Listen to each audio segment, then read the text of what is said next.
सगळं मिळून म्हणा. पठामि संस्कृतं नित्यं वदामि संस्कृतं प्रचदामि संस्कृतं वन्दे संस्कृतमातरम् संस्कृतस्य प्रचारार्थं सर्वं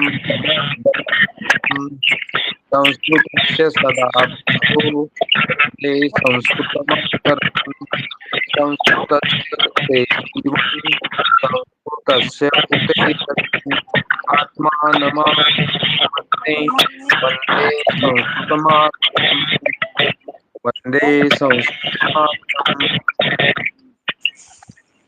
नमो नमः. चला, कालच्या आपल्या अभ्यास जो सांगितला होता गृहपाठ, त्याच्यातलं कोणाला काय आलं नाही ते पटापट विचारा. काही शंका असतील, आलं नसेल तर, आणि आलं असेल तर सांगा की आम्हाला सगळं आलंय, म्हणजे मग आपल्याला पटकन पुढे जाता येईल. विशेषतः संधी मधले तुम्ही केलेत का? तुम्हाला जे घरी होमवर्क मध्ये करायला सांगितले होते ते 49 मध्ये भवत 6 नंबर आहे.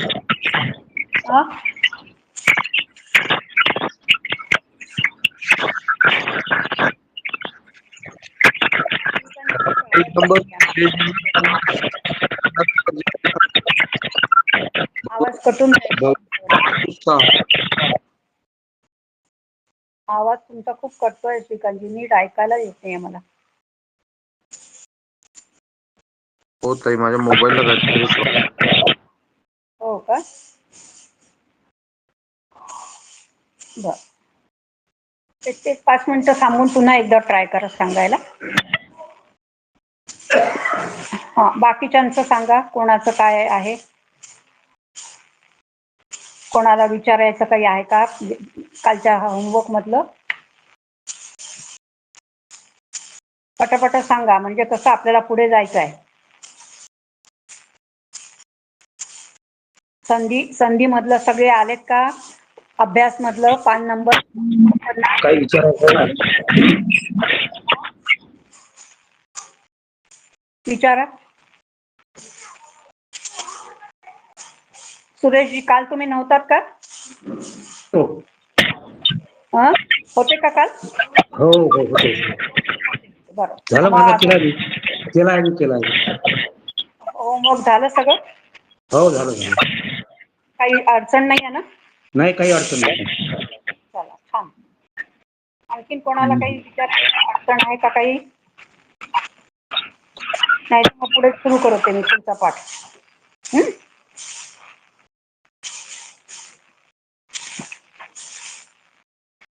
चला, तृतीयः पाठः. तिसरा पाठ, तृतीयः पाठः. पहा, याच्यातली सुक्ती पहा. नियतो यत्र धर्मो वै तमशंकः समाचर. नियतो यत्र, नियतः यत्र असं त्याच्यामध्ये आहे. नियतो झालाय, ओकार आलाय त्याचे विसर्गाच्या जागी. नियतः यत्र म्हणजे जिथे, यत्र म्हणजे जेथे. काय? धर्मो म्हणजे धर्म, हा धर्म जेथे धर्म निश्चित. नियतः म्हणजे निश्चित. बोला, कोणी काही बोललं का? श्रीकांतजी, तुम्ही बोलले का? हा, आवाज ऐकू येतो का? येतोय. ओके. 50 नंबरवर 50 नंबरवर 6वे वाक्य. 50 नंबरवरचं 6वं वाक्य कोणत्या भागात प्रश्नातलं? म्हणजे तिसरा प्रश्न की वरचा पैसा? पेज नंबर 50 वर 6 नंबर. 6. भवतु, तू रस्व होईल. भवतु आणि अधिक हा म्हणजे उ अधिक उ दीर्घ उ म्हणून भवतुचा तू दीर्घ झालाय. उ अधिक उ दीर्घ उ. तो दीर्घ उ त मध्ये मिळवल्यानंतर दीर्घ तू झालाय, तो भवतु है ना. ठीक आहे, बाकी जमलाय सगळं? चला, आता ही सुक्तीचा अर्थ सांगते मी तुम्हाला. नियतः म्हणजे काय? निश्चित. नियतः म्हणजे निश्चित असलेला. यत्र धर्म हा नियतः म्हणजे जेथे धर्म निश्चित असेल. निश्चित असणं म्हणजे काय, आणि त्या ठिकाणी किंवा तिथे म्हणजे ज्या ठिकाणी धर्म हा निश्चित आहे का, धर्म म्हणजे धर्म ही संकल्पना आणि त्या धर्म म्हणजे काय त्याची व्याख्या ही ठरलेली असेल आणि आपल्याला ते प्रत्येकाला ते जर नीट माहीत असेल की आपला धर्म म्हणजे काय, तर तिथे निशंकपणे त्याचे आचरण करावे. म्हणजे हा आपल्यासाठी योग्य धर्म आहे असं जर तुम्हाला निश्चित तुम्हाला वाटत असेल तरच तुम्ही त्याचं आचरण करायचं. कोणी काही म्हणते कोणी काही म्हणते हा धर्म तो धर्म असं काही नाही. जो आपला प्रत्येक मनुष्याचा धर्म असतो आणि त्या धर्मानुसार आपण जे करतोय तिथे आपण निश्चित असलो पाहिजे. अशा ठिकाणी आपल्याला आचरण केलं पाहिजे, तेच आपण आचरण केलं पाहिजे, है ना, असा त्याचा अर्थ आहे. तर ही सुक्ती आणि त्याचा अर्थ लिहून काढायचा आहे आणि पाठ करायचा आहे. सुक्ती पाठ करायची, अर्थ वाचून ठेवायचा आहे. शब्दांचे अर्थ माहीत पाहिजे. जसं नियतो म्हणजे नियती, नियती म्हणजे काय, आपलं निश्चित असणे आहे ना. धर्म म्हणजे तर धर्म माहीत आहे. तमशंका म्हणजे निशंकपणे, निशंकपणे है ना. समाचर म्हणजे त्याचं आचरण करावं, असे शब्दांचे अर्थ आहेत. आता पहा या पाठामध्ये आपल्याला काय शिकायचं आहे. पूर्ण प्रत्ययांताहा, पूर्ण पूर्ण प्रत्ययांताहा म्हणजे काय, पूर्ण प्रत्यय आहेत त्यांचा आपल्याला उपयोग कसा करायचा ते शिकायचं आहे, किंवा पूर्ण प्रत्यय म्हणजे काय हे आपल्याला बघायचं आहे. आता त्याच्यासाठी त्यांनी पूर्ण प्रत्यय वापरून काही वाक्य दिलेले आहेत ते आपण वाचूया. पंक्तौ, पंक्तौ प्रथमः बालकः वामनः अस्ति. पंक्तौ कोणती विभक्ती आहे, पंक्ती, पंक्ती ही शब्द आहे. पंक्ती कोणती विभक्ती आहे, पंक्ती. मतीप्रमाणे चालेल, मती शब्द, मतीची काय कोणती विभक्ती आहे, मत्स्यौ. द्वितीय विभक्ती, द्वितीय वचन नाही, सप्तमी, सप्तमी. पंक्तीमध्ये सप्तमी विभक्ती. पंक्तौ प्रथमः बालका म्हणजे पंक्ती म्हणजे ओळ, रांग, रांगेमध्ये पहिला मुलगा कसा असतो, वामनः अस्ति, वामना म्हणजे टेंगणा, उन्नतः म्हणजे उंच है ना. प्रथमः बालकः वामनः अस्ति. पंक्तौ म्हणजे पंक्तीमध्ये म्हणजे ओळीमध्ये, रांगेमध्ये असा त्याचा अर्थ आहे. दुसरं वाक्य समजलं नाही तर पटकन विचारा. पुस्तकस्य प्रथमे पुटे प्रास्ताविकम अस्ति. कुठल्याही पुस्तकाच्या पहिल्या पानावर, पुटे म्हणजे पानावर, पुटे म्हणजे पुटे ही पुट शब्दाची सप्तमी विभक्ती आली आहे, पानावर है ना. पुटे, प्रथमे पुटे, प्रथमे सप्तमी विभक्ती झाली आहे. तर पहिल्या पानावर पुस्तकाच्या काय असतंय, प्रास्ताविक असते, प्रास्ताविक असतं है ना. गिरीशस्य प्रथमा अग्रजा वित्तकोशे कार्यं करोति.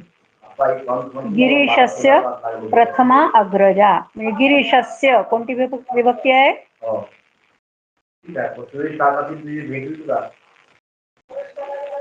गिरीशस्य ही कोणती विभक्ती आहे सांगा,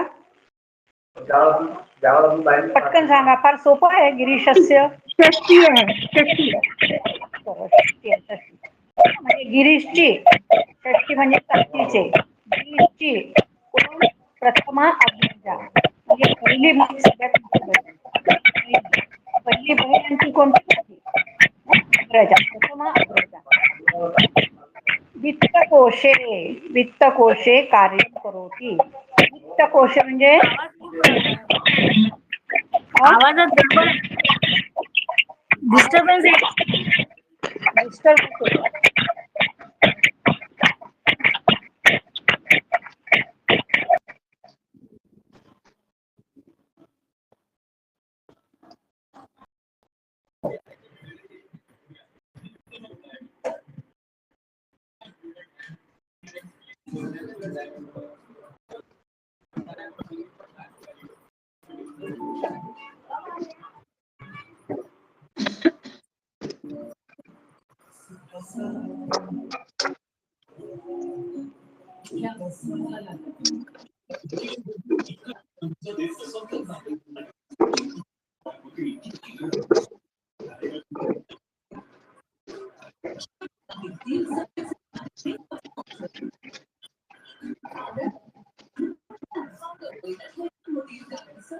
हा, कोणाकडचा आवाज आहे?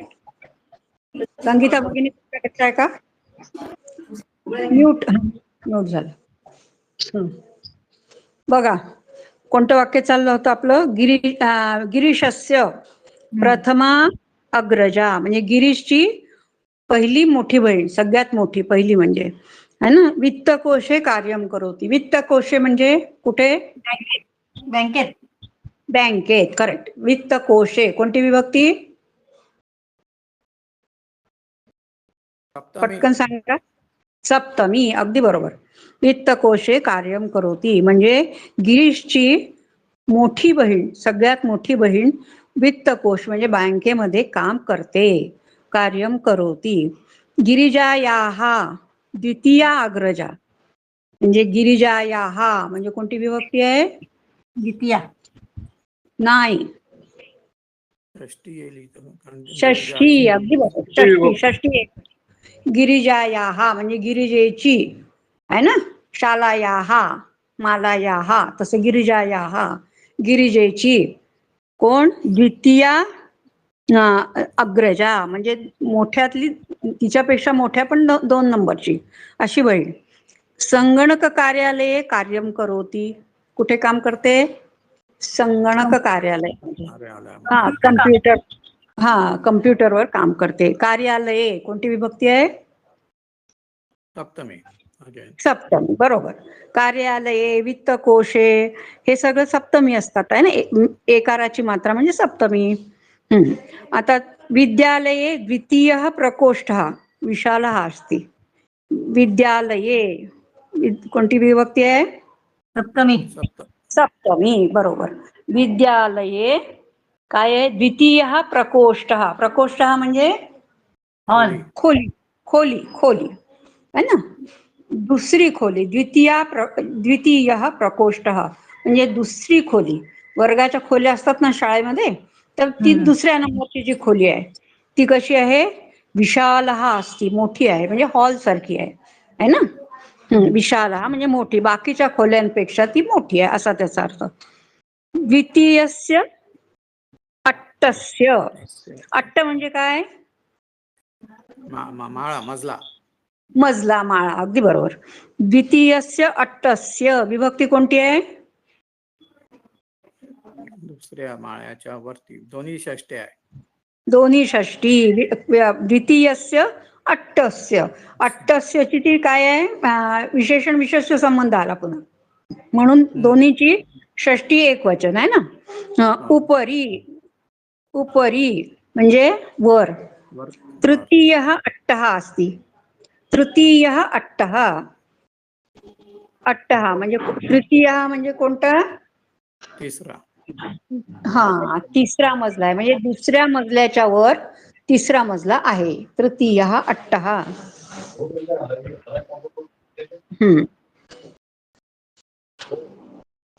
पुढचं.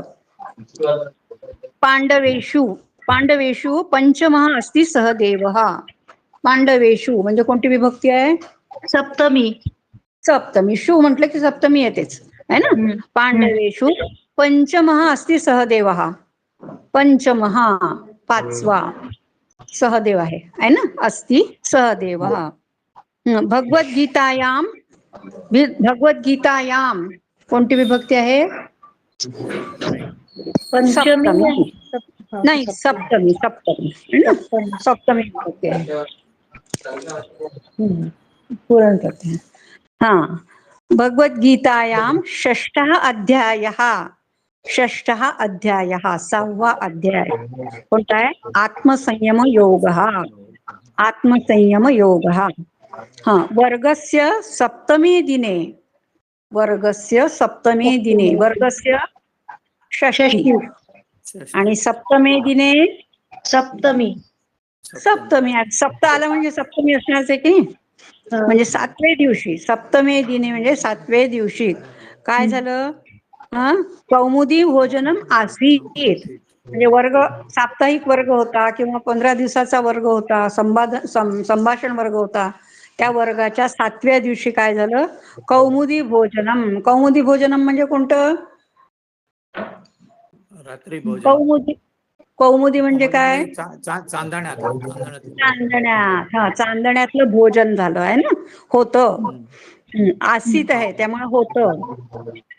अष्टादशे दिने, अष्टादशे दिने, अष्टादश म्हणजे सप्तमी. किती? हा, आणि अष्टादशे म्हणजे दश म्हणजे किती, आकडा कोणता? 18. 18. हा, 18व्या दिवशी महाभारत युद्धम समाप्तम है ना, म्हणजे महाभारत युद्ध 18व्या दिवशी संपलं है ना. आता याच्यामध्ये पहा, सगळे ठळक अक्षर: प्रथमः, प्रथमे, प्रथमा, द्वितीया, द्वितीयः, तृतीयः, पंचमः, षष्ठः, सप्तमे, अष्टादशे. हे कसे आहेत? आपण जेव्हा संख्या वाचतो 1 2 3 4, एकम द्वे त्रीणि चत्वारि पंच षट आहे ना, तर हे ह्याला आता त्यांनी कसं वापरलंय की आपण एक एक असला दिवस म्हणू शकतो, पण पहिले एका दिवशी म्हणजे पहिल्या दिवशी, दुसऱ्या दिवशी, तिसरा, चौथा, पाचवा, सहावा, सातवा असं आपण जे म्हणतो ना, तर ते असं जे असतं त्याला काय म्हणतात? पूर्ण प्रत्यय. पूर्ण प्रत्यय. हा, आता पहा. हा, काय म्हटलंय? आणि त्याला पूर्ण प्रत्यय ज्याला लागतात ना अंकांना, तेव्हा त्याला क्रमवाचक संख्या तयार होतात. क्रमवाचक म्हणजे पहिला, दुसरा, तिसरा, चौथा आपण म्हणतो की ना मराठीमध्ये. हा, तर त्याला या अशा प्रकारच्या या संख्या असतात, त्याला पूर्ण प्रत्ययांतः संख्या म्हणजे क्रमवाचक संख्या आहे ना, असं त्याला म्हणतात. आता पहा, त्या खाली यांनी संख्या दिलेल्या आहेत: 1 एकम, द्वे 2 द्वे, 3 त्रीणि, 10 दश है ना, 20 विंशती. आता हे सगळं आपल्याला माहिती आहे संख्या या, आणि त्या संख्या म्हणजे एक असेल तर त्याला मराठी भाषेमध्ये एक असलं त्याला पूर्ण प्रत्यय लागला तर काय होईल? पहिला. 2 असेल तर दुसरा, 3 असेल तर तिसरा. अशा प्रकारे हे शब्द तयार होतील आहे ना. हे झाले संख्यावाचक शब्द. मग आता संस्कृतमध्ये काय होतं? एकमचं एकच काय होईल? प्रथम. एक असेल तर म्हणजे एकम असेल तर ते प्रथम होईल. द्वे असेल तर द्वितीय. हा, त्रीणी असेल तर तृतीय. दश असेल तर दशम. आणि विंशतितमः. आता याच्यामध्ये तमः असं वेगळं का बरं आलं? तर पूर्ण प्रत्यय तयार होताना 20 पासून पुढचे जे असतात 19 पर्यंत नाही, 20 पासूनचे, त्याला तम, पुल्लिंग असेल तर तम, स्त्रीलिंग असेल तर तमी, आणि नपुंसक लिंग असेल तर तमम, असं हे प्रत्यय लागतात आधी, आणि मग त्याचे पूर्ण प्रत्यय तयार होतात है ना. तर ते कसे होतात? विंशतितमः. आता हे पहा, हे पुढच्या याच्यामध्ये त्यांनी संख्या दिलेल्या आहेत है ना, द्वे पासूनच्या काही मोजक्या शतम पर्यंतच्या दिलेल्या आहेत. त्याचे पुल्लिंग, स्त्रीलिंग, नपुंसकलिंग कसं होतात? आता द्वे पुल्लिंगात काय होईल? द्वितीय. स्त्रीलिंगामध्ये द्वितीया, आणि द्वितीयम नपुंसकलिंगात है ना. हा, त्रीणी म्हणजे 3, तृतीय, तृतीया, तृतीयम आहे ना. आता असं एकेकाने वाच आहे. आता पूर्ण प्रत्यय दिलेले आहेत ते एक एक शब्द सगळं क्रमाने पटापटा वाचायचे, म्हणजे तुम्हाला वाचायची सवय होईल. 2 मी वाचून दाखवले. चला, चत्वारी चत्वारि, चतुर्थः, चतुर्थी, चतुर्थम. चतुर्थम. करेक्ट. पंच, पंचमः, पंचमी, पंचमम. करेक्ट. पुढचं षट, षष्ठ, षष्टी, षष्ठम. बरोबर. सप्तमः, सप्तमी, सप्तमम. पुढे अष्टमः, अष्टमी, अष्टमम. अष्टमम. बरोबर. पुढचं वाचा. आता ज्या क्रमाने पहिले वाचले त्याच क्रमाने दुसरे वाचायचे. आता पुढे संपेपर्यंत संपले ना सगळे? नाही, अगं पुढे आहेत ना, 8 9 10 अष्टमी, 5 नंबर 57 पहा. नाही, ते माहिती. हा, ते माहितीये. मला वाटलं लोक म्हणजे स्टुडंट संपले की काय पुन्हा. स्टुडंट तुम्ही 5 जण आहेत ना. हा, संपले ना. हा, पहिले एक 5 झाले की पुन्हा पहिल्यापासून 5 पर्यंत दुसरा राऊंड घ्यायचा. हो. असं म्हणायचं. अष्टमी, अष्टमम, नव बरोबर नव नवमः नवमी नवमम. बरोबर. दश नंबर 3 दशमः दशमी दशमम. हा एकादशम एकादश एकादशः एकादशी एकादश. हा बरोबर. आज किशोरजीने येत द्वादश द्वादशः हा द्वादशी द्वादशम. बरोबर. त्रयोदश त्रयोदश त्रयोदशः त्रयोदशी त्रयोदश. चतुर्दश चतुर्दशः चतुर्दशी चतुर्दशम. बरोबर. पंचदश. पंचदशः पंचदशी पंचदशम. बरोबर. षोडश षोडशः षोडशी षोडशम. सप्तदश सप्तदशः सप्तदशी सप्तदशम.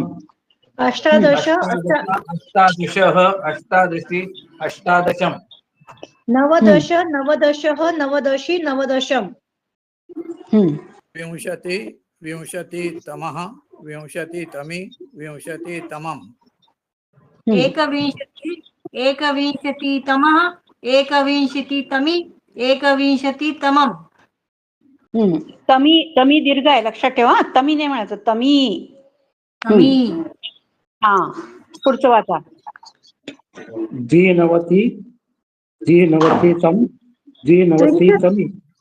नाही नाही त्रिंशत त्रिंशत त्रिंशतम त्रिंशतमः त्रिंशत्तमी त्रिंशत्तमम्. चत्वारिंशत् चत्वारिंशतम चत्वारिंशतमी चत्वारिंशत् चत्वारिंशत्तमी तमी चत्वारिंशतमम. तमम. तमम झालं. पुढचं वाचा. द्विनवतिः द्विनवतितमः चत्वारिंशत नवतितमी द्विनवतितमी शतम नवतितमी द्विनवतितमम्. हा बरोबर. शेवटचं. शतम शतमम शततम शततमी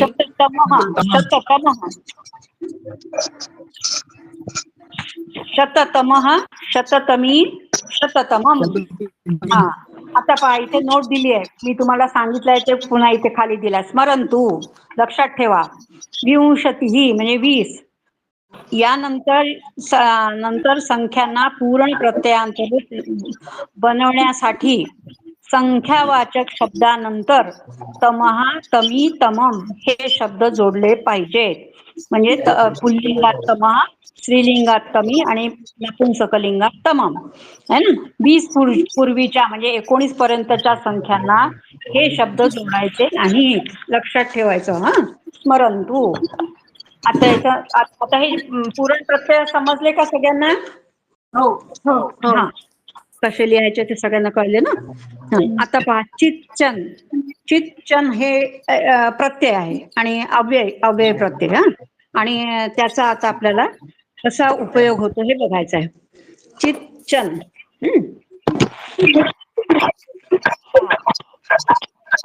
खालील वाक्य कश्चित कश्चित तत्र गच्छति. कश्चित आवाज येत आहे. कः अधिकचित कश्चित. मी खरखर खूप आहे. म्यूट राहा. बाकीच्यांनी हे पण त्यांना बोलायचं असतं अनम्यूट व्हायचं. बाकीच्यांनी म्यूट राहायचं म्हणजे खरखर कमी येते जरा है ना. नाही तर खरखर वाढते जास्त. हा कश्चित. कश्चित कोणत्या याला चित लागलं आहे? कह. कह म्हणजे कोण कोणी. आणि चितचन हे लागल्यानंतर काय होतं की असं संभावना निर्माण होते त्याच्यामध्ये है ना. कोणीतरी म्हणजे पुरुषः तत्र गच्छति म्हणजे पुरुष तिथे जातो. पण कोण पुरुष आहे माहित नाही. कश्चित कोणीतरी है ना. कोणी एक पुरुष तेथे जातो. तत्र गच्छति. काचित. आता का म्हणजे कोणता शब्द आहे? किम शब्द. पण कोणतं लिंग आहे? का म्हणजे लिंगी स्त्रीलिंग. बरोबर. म्हणून कहाच्या ऐवजी काय आलं? पहिल्या वाक्यात कह आलं आणि दुसऱ्याच्यात का. काचित लागलं. काचित. आता पहिल्या याच्यात कश्चित. निसर्गाचा श झालाय श आणि कश्चित असा त्याचा उच्चार झालाय. हम्म. तिसरं वाक्य पहा. रमेश हा केनचित मित्रेण सह नगरम गतवान. असल्यामुळे मित्रेण किती विभक्ती आहे?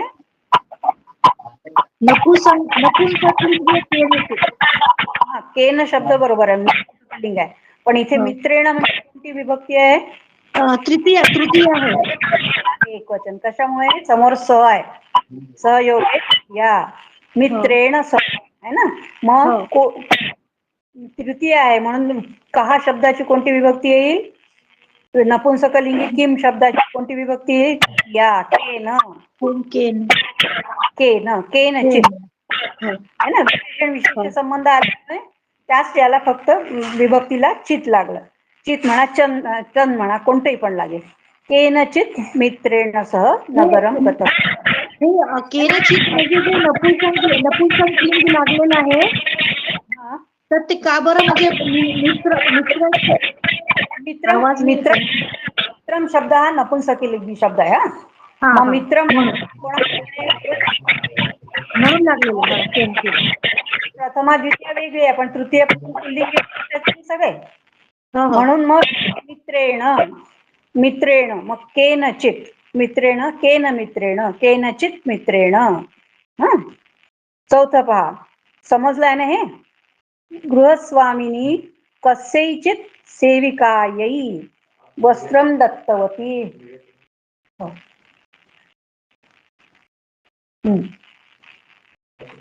गृहस्वामिनी कस्यैचित सेविकायै वस्त्रं दत्तवती.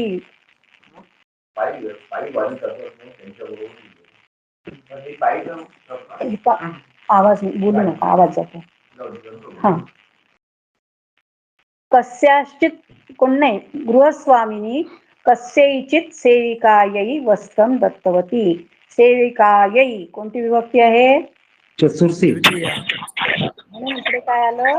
कस्यै है ना. कस्यैचित सेविकायै चतुर्थी म्हणून कस्यै चतुर्थी. कस्यैचित. कस्याश्चित लतायाः पुष्पं पतितम्. लतायाः स्त्रीलिंग अनेक वचन. षष्ठी विभक्ती. षष्ठी नाही तर पंचमी आहे ना. पतिता इकडे पतिता म्हटलंय की नाही. पुष्पम पतिता त्याला पंचमी लागते, लक्षात ठेवा. कस्याचित का बरं आलं? पंचमी. कस्याहा आणि त्या विसर्गाचा श झालाय. श म्हणून कस्यचित लतायाः पुढचं वाक्य. कस्मिंश्चित् पुस्तके अहम एतां कथां दृष्टवान. कस्मिंश्चित् पुस्तके. पुस्तके कोणती विभक्ती आहे? सप्तमी. सप्तमी. काय आलं? कस्मिन काय आहे?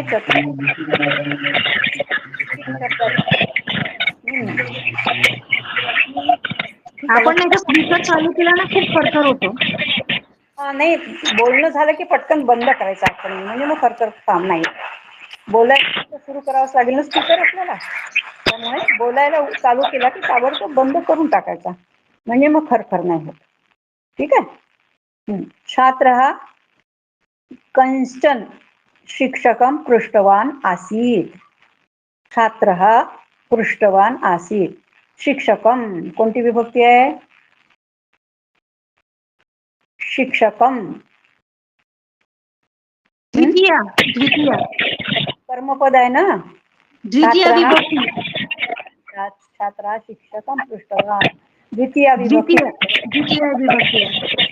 काय आला? कम शिक्षकम म्हणजे कोणीतरी शिक्षक.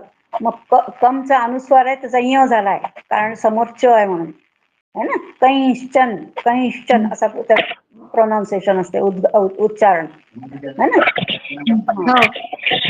पुढचं वाक्य. केषुचित विद्यालयेषु कोणती विभक्ती आहे? सप्तमी. सप्तमी विभक्ती आहे. केषु आणि त्याला चित लागला. केषुचित विद्यालयेषु उत्तमं पाठ न प्रचलति. चांगलं शिकवल्या जात नाही. वाक्य. पाककार्य न रोचते. कोणी एक महिला आहे, तिला स्वयंपाक करायला आवडतच नाही. पाककार्य न रोचते. न रोचते. रोचते म्हटल्यावर कोणती विभक्ती येते? ही रोचते सप्तमी येणार. चतुर्थी चतुर्थी नाही, ही चतुर्थी आहे. महिलाभ्य चतुर्थी आहे. चतुर्थी रोचतेला चतुर्थीची अपेक्षा आहे. मग काय येईल? काभ्यश्चित काभ्य महिलाभ्य आहे ना. म्हणून काभ्यश्चित विसर्गाचा काय झाला? च झाला. काभ्यश्चित झालं ते. अहम कांश्चन प्रश्नान प्रष्टुम इच्छामी. कांश्चन प्रश्नान. प्रश्नान कोणती विभक्ती आहे? द्वितीया वचन द्वितीय विभक्ती आहे. द्वितीय विभक्ती बरोबर आहे. वचन कोणतं आहे? अनेक वचन, बहुवचन. अनेक वचन शब्द बरोबर आहे, पण आपण संस्कृत मध्ये त्याला बहुवचन म्हणतात. मग प्रश्नान, कान प्रश्नान आहे ना. कान आणि त्याचा अनुस्वाराचा काय श झाला. इथे डोक्यावर अनुस्वार आहे, तो नको आहे, चुकून झालाय तो. म्हणजे कारण त्या अनुस्वाराचा श झालाय की नाही. कांश्चन प्रश्नान प्रष्टुम इच्छामी. अहम कांश्चन. कावर अनुस्वार नको, कारण अनुस्वाराचा श झालाय तिथे. श है ना. आलं का लक्षात? आता इथे आपण हे 10 वाक्य वाचलेत आणि या 10 वाक्यामध्ये जे ठळक दिलेले आहेत ते सगळे काय आहेत? किम या सर्वनामाचे कुठे पुल्लिंग, कुठे स्त्रीलिंग, कुठे नपुंसकलिंग असे ते विभक्तीचे रूप आहेत. आणि त्या प्रत्येक रूपाला ते रूप कशामुळे आलेले आहेत? ते विशेष आणि विशेष संबंध असल्यामुळे जे विशेष आहे विशेषाला. कोणाचा फोन हे चालू बंद करा. हा बस. काय सांगत होते मी? किम या सर्व नामाच्या दोन्ही लिंगात, तिन्ही लिंगात, पुल्लिंग, स्त्रीलिंग, नपुंसकलिंग त्याचे जे विभक्ती प्रत्यय लागतात ते कोणानुसार लागतात? विशेषानुसार लागतात. कारण ते सगळे काय आहेत? त्याचे विशेषण आहेत. म्हणून त्या विशेषाप्रमाणे त्याचे विभक्ती रूप घ्यायचं आणि विभक्ती रूप योजल्यानंतर, प्रत्यय योजल्यानंतर मग हा चितचन त्याला लावायचं आणि मग त्यानुसार त्याचा रूप तयार होतं. तर आता हे कसं तयार झालंय हे कळलं का तुम्हाला? आपले वाक्य वाचले याच्यावरून. त्याच्यात काही तुम्हाला शंका असेल कोणाला तर पटकन अनम्यूट व्हा आणि पुन्हा एकदा सांगा. पुन्हा एकदा. आता याच्यामध्ये काय आहे? चितचन हे प्रत्यय लागल्यानंतर त्याचे रूप कसे तयार होतात आणि ते कशासाठी लागतात है ना. संभावना दर्शवण्यासाठी चितचन हे प्रत्यय लागतात. आता ते कुठे लागतात? तर ते किम ह्या सर्वनामाला लागतात है ना. किम सर्वनाम कसं आहे? त्याचे 3 पुरुषांमध्ये 3 वेगवेगळ्या विभक्ती असतात. म्हणजे पुल्लिंग, स्त्रीलिंग आणि नपुंसकलिंग. पुल्लिंगाचे कसं होतं?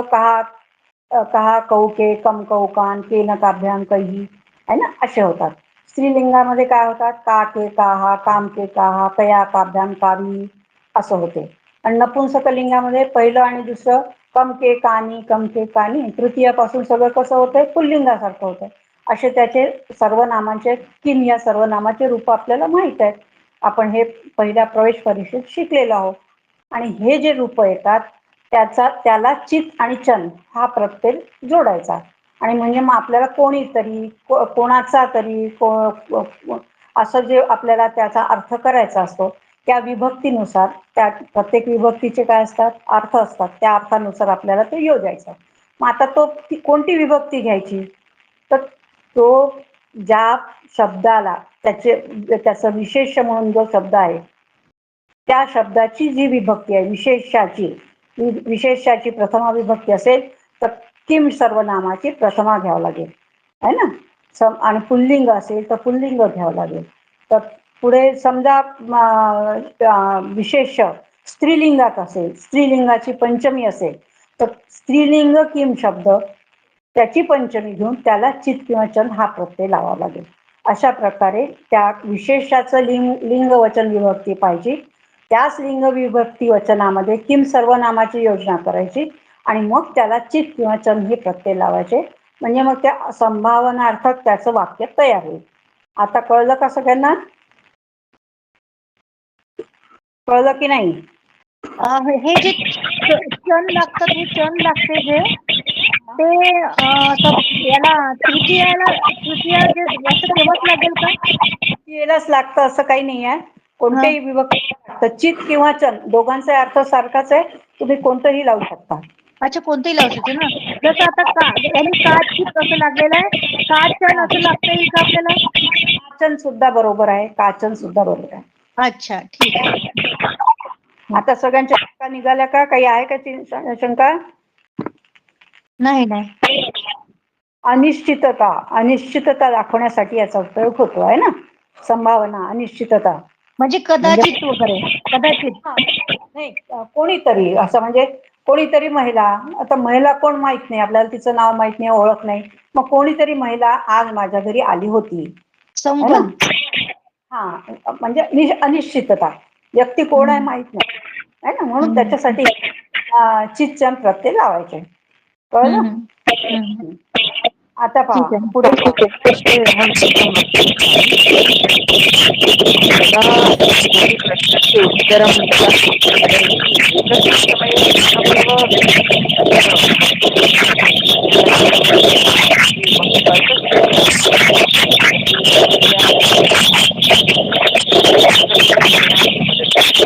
अन्ये मैक् म्यूट् भवन्तु इति निवेदनम्।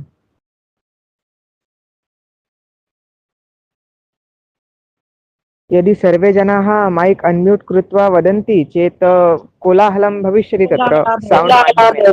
तर्हि अवधानं भवतु।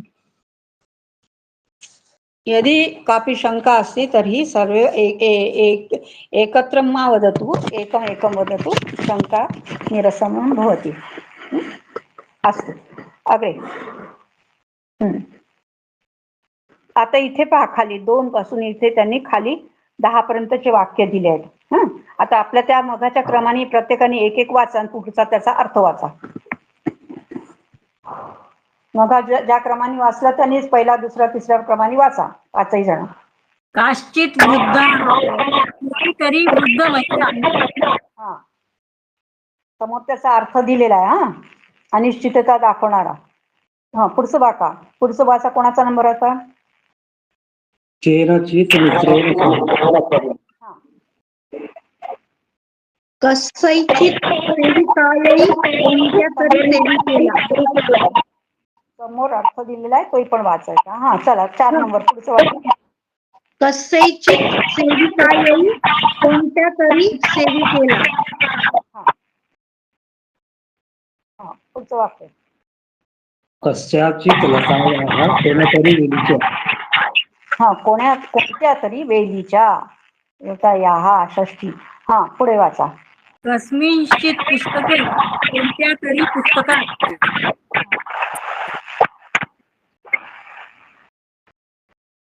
पाचसापूरकर वाचा. कोणत्या तरी शिक्षकाला. हा, किशोरजी. केषुचित विद्यालयेषु काही शाळेत.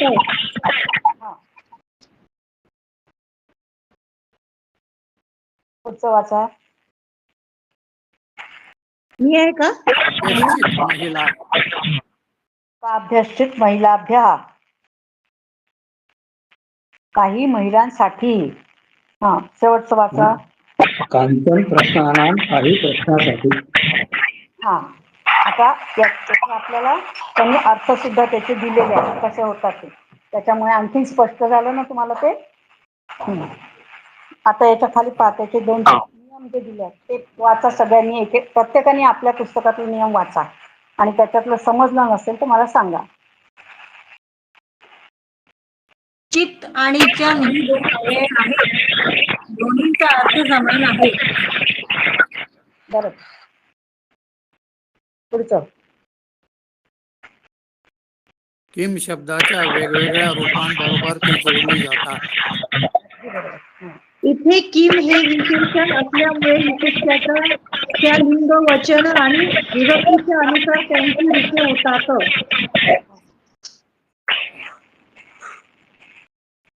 आता चित चन जोडल्यामुळे शब्दात होणारी परिवर्तने पहा असं त्यांनी म्हटलं आपल्याला.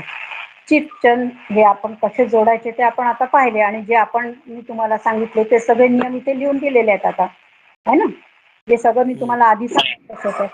आता याच्या पहा, पुल्लिंग आणि स्त्रीलिंग दोन्ही याच्यात त्यांनी रूप दिलेले आहेत. कशाचे? किमचे पुल्लिंग रूप आणि स्त्रीलिंग रूप, आणि त्याला त्यांनी चित चन हे प्रत्यय जोडून दाखवले आहेत. हा, आता एकेकाने वाचा. एक पुल्लिंगाचं वाचायचं, एक स्त्रीलिंगाचं प्रत्येकाने. कम चला. अधिक कंचन केंचन का अधिक चित काचित. दुसऱ्याने वाचा. मी वाचते. कान प्लस शन बरोबर कांचन. काम अधिक चित अधिक कांचित. कांचित, हा बरोबर. तिसरं वाचा. पाठांतर वाचा. तस्मात अधिक आता चित, हे तस्मात चित. बरोबर कैश्चित काभिः अधिक चित काभिश्चित. हा, आता सुरेश वाचा.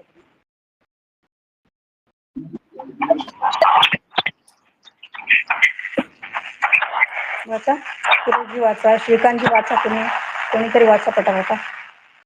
अनम्यूट होऊन वाचा आणि पुन्हा म्यूट होऊन जायचं. कस्मिन अधिक चित, कस्मिन चित. हा, एकदम कस्य शेवट. कस्य अधिक चित कस्यांचित. हा, कस्मात अधिक कस्मांचित, कस्याचित कस्याश्चित, विसर्गाचा श झालेला आहे. कस्याश्चित.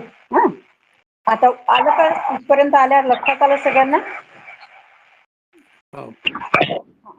आता पहा, खालचे वाक्य एकेकाने वाचा पटापटा. मम लेखनी कुत्रचित पतिता. कदाचित सज्जनः अपि रुष्टः भवति. कदाचित केव्हा तरी, केव्हा केव्हा, है ना. कुत्रचित कुठेतरी. परकोष्ठे कुत्रचित शीतवायुः आगच्छति. कुतश्चित कोठून तरी, त्याचा अर्थही दिलेला आहे त्यांनी. कोठून तरी खोलीमध्ये थंड हवा येत आहे. कथिचित नागतानी प्राप्य उत्सुकः संतुष्टः अपि. स्वाती भगिनी, तुमच्या याच्यात फार खरखर आहे. तुम्ही ऑन केलं की फारच खरखर येते. ठीक आहे. झालं. आता कुठलं शेवटचं झालं का आपलं? कथनचित नाही झालंय. कथनचित म्हणजे कसा तरी. आता हे अभ्यासामध्ये दिलेलं आहे. काय आहे त्याच्यात? पूर्ण प्रत्ययाचं तुम्हाला लिहायचे आहेत रूप. आता ते तुम्हाला मागे दिले त्याप्रमाणे तुम्ही घरी हे आता लिहायचे है ना. 20 दिलेले आहेत, करायचे. माईक बंद करा. हा, म्यूट होऊन बोला. त्याच्यानंतर दुसऱ्या याच्यामध्ये सुद्धा तेच आहे. तुम्हाला कशाचं ते विशेषण आहे हे पाहायचं आणि त्या विशेषाची विभक्ती पाहायची, वचनलिंग पाहायचं आणि त्यानुसार त्या कंसातल्या शब्दाचं रूप आपल्याला चितचन वापरून लिहायचं है ना. चितचन नाही, पुरण प्रत्यय वापरून लिहायचं. तर हा सुद्धा हे 10 वाक्य तुम्हाला घरी करायचे. नाही आले तर परवा विचारायचं. उद्याच, परवा नाही उद्याच. तिसरा प्रश्न. तिसऱ्या प्रश्नामध्ये तेच आहे. कोणतं? किमला चितचन जोडून तुम्हाला ते लिहायचं आहे. ते पण तुम्हाला येत नाही, कारण आपण बरेच अभ्यास केलेला आहे ना. चौथाही प्रश्न तसाच टाईपचा आहे. समजलं का? चौथा, पाचवा आहे एकसारखेच आहे. तुम्ही याचा प्रयत्न घरी केला तर तुम्हाला येईल. नाही आले तर उद्या आपण पुन्हा ते घेऊ, जे आलं नाहीये ते. हा, सगळ्यांनी करा मात्र. असं नाही तर राहिलं करू पुन्हा असं नका करू. ताजं असताना केलं की पटकन लक्षात राहतं. आता ही व्यावहारिक शब्दावली आहे ना. आता हे भूमी संबंधित जे आहे पुल्लिंगात, स्त्रीलिंगात, नपुंसकलिंगात आणि पाण्यासंबंधात, जलसंबंधित असे सुद्धा त्यांनी शब्द इथे दिलेले आहेत. हे सगळे तुम्हाला काल सांगितल्याप्रमाणे सगळे एकाखाली एक, कालच्या खाली आजचे शब्द लिहायचे, वाचायचे, शक्य तितक्या लवकर पाठ करायचे. म्हणजे हे शब्द जितके जास्त आपण पाठ करू तितकी आपली भाषा आपल्याला समृद्ध करता येते. आता चाटुश्लोक, हे चाटुश्लोक आणि समस्या हे आपण नंतर घेऊ. याच्यातलं तुम्हाला मी संधीचा कोणता भाग आहे ते मी आज सांगते थोडस. अरे पण वेळ संपतच आली आपली, कारण आपल्याला गुणसंधी मी थोडस त्याचं तुम्हाला इंट्रोडक्शन गुणसंधीची करून देते. गुणसंधी आता याच्यामध्ये पहा, महेश्वर हा कैलासे वसती, महेश्वर कैलासावर राहतात. महेश्वर हा, आता हे महेश्वर हा शब्द आहे याच्या महा अधिक ईश्वर अशी संधी आहे. महा अधिक ईश्वर म्हणजे महामध्ये काय आहे आ आणि ईश्वर मध्ये आहे ना. मग आ आणि ई मिळून कोणता आला याच्यामध्ये शब्द कोणता नवीन तयार झाला, ए महेश्वर है ना. मग आता ह्याला म्हणतात गुण झाला तिथे है ना. म्हणून अशा प्रकारे जिथे गुण होतो त्याला गुणसंधी म्हणतात. आता त्याच्यामध्ये हे जे वाक्य आहे त्याच्यामध्ये जी संधी जो गुण झालाय ते सगळे याच्यामध्ये खालच्या याच्यात तुम्हाला दिलेच आहे. ते पहा, सहा आलस्यम नेच्छति न इच्छती, न मध्ये अ आहे, इच्छती मध्ये ई आहे पहिलं अक्षर. मग अ अधिक ई ए है ना. पहिल्या याच्यात पाहिलं की नाही, काय पाहिलं, आ अधिक ई आहे, दुसऱ्याच्यात अ आहे, दुसऱ्याच्यात अ आहे न. आणि इच्छती मधला ई आहेच. म्हणजे अ अधिक ई किंवा आ अधिक ई काही झालं तरी त्याच्यामध्ये कोणता येतो, गुण कोणता होतो, मध्ये न अधिक इच्छती. कोणतं सांगत आहे? गुणसंधी पान नंबर 69. बापरे, एकदम सुरुवातीला पण मी तुम्हाला संधी अशासाठी सांगते की थोडस तुम्हाला त्याच्या पुढचं मग करता येईल घरी. गुणसंधी, सह आलस्यम नेच्छती डार्क अक्षराचे शब्द आहे त्याच्या सगळ्यांच्या संधी होतात आहे. नेच्छती न इच्छती, न मध्ये अ आहे, इच्छती मधला ए आहे, ई आहे आणि अ अधिक ई त्याच्यामध्ये गुण होतो है ना. आता हे कसे होतात आहे याच्यामधले डार्क अक्षरांच्या संधी कशा झाल्या आहेत हे त्याच्या खाली त्यांनी लिहिलेले आहेत. पहा, महेश्वर हा, महा अधिक ईश्वर हा, आ अधिक दीर्घ ई काय झाला गुण ए, कंसात दिलाय समोर, दिसलाय का सगळ्यांना, त्याच्याच खाली आहे गुणसंधीचा जो खालील उदाहरणे पहा. ती उदाहरणे झाले की त्या उदाहरणांमध्ये जे डार्क अक्षरांनी दिले आहेत त्याच्यात कशी गुणसंधी झाली आहे ते खाली त्यांनी ते सगळे वाक्य दिले 6च्या 6. पहा, महेश्वरा महा अधिक ई, आ अधिक ई ए गुण झालाय. न इच्छती नेच्छती, न मध्ये अ आहे, इथे चुकून आ झालाय पण इथे अ पाहिजे.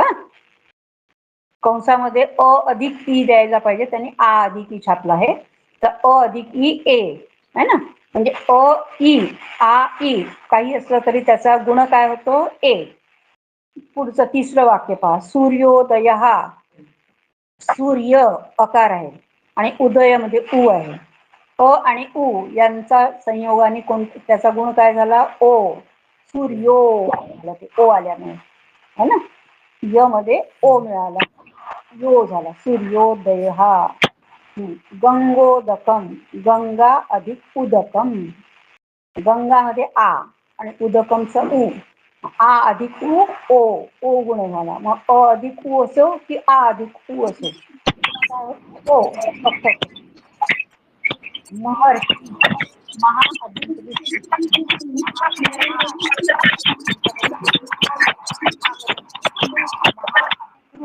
आ अधिक रू अर, रू जर इतर स्वरांशी कोणता स्वर म्हणतात त्याला विषमस्वर, विषमस्वराशी रीचा जेव्हा संयोग होतो तेव्हा अर असा गुण होतो. आणि महर हो हो अर्धा आहे, त्याच्यामध्ये अ मिसळला तर पूर्ण ह झाला आणि त्याचा रचा रेफ रफार आला. महर्षी आहे ना, महर्षी. ग्रामर्षभ, ग्राम अधिक ऋषभ. मग ग्राम मध्ये अ आहे, ऋषभ मध्ये रू आहे. मग अ आणि रू ची संधी झाली आहे, अर त्याचा गुण आलाय, गुण झालाय. मग पुन्हा ग्रामचा लंगडा पाय आहे मचा, त्याच्यामध्ये अ मिळाला तर ग्राम पूर्ण झाला आणि रफार आला, ग्रामर्षभ. हा आता इथे खाली दिलेलं बघा, जेव्हा अ आ या स्वरानंतर ई ओ रू हे तिन्ही स्वर पण आहे, ऊ पण आहे आणि रू पण आहे, हे तीनही स्वर जर आले कोणापुढे अ किंवा आ पुढे, तर त्या दोन्ही वर्णांच्या जागी एक वर्ण येतो. कोणता? ए ओ आर. आर. ई आला तर ओ केव्हा येतो? प समोर ऊ आला तर, आणि आर केव्हा होतो? आ समोर रू आला तर, ऋषीचा रू है ना. असे आहेत. तर त्याला काय म्हणतात?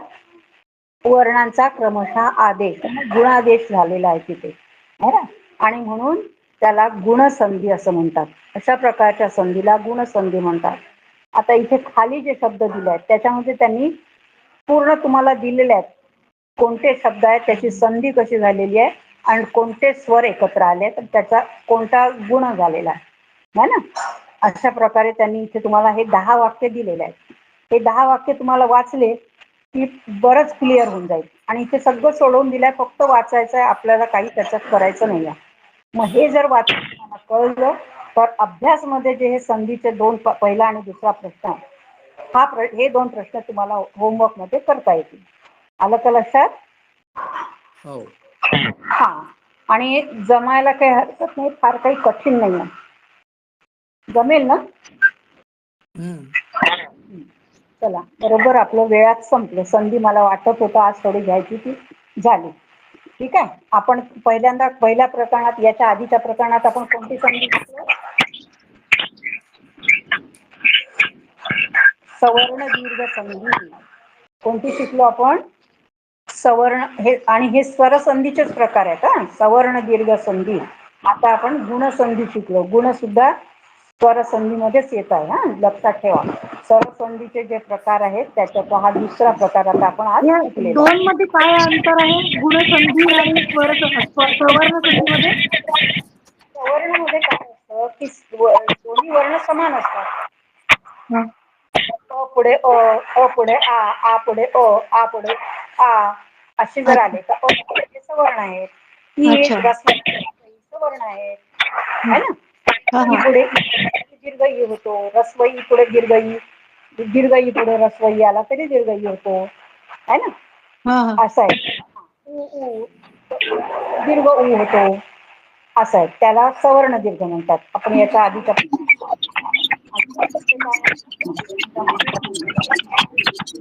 आणि याच्यात गुणसंधीमध्ये वेगळं म्हणजे ही आहे तर मग अ किंवा आ समोर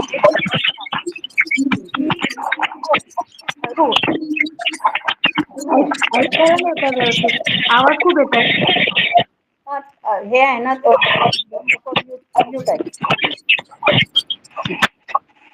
आता आणि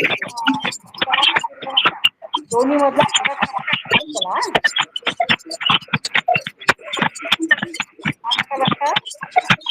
दोन्ही संधीमधला फरक नीट लक्षात ठेवा.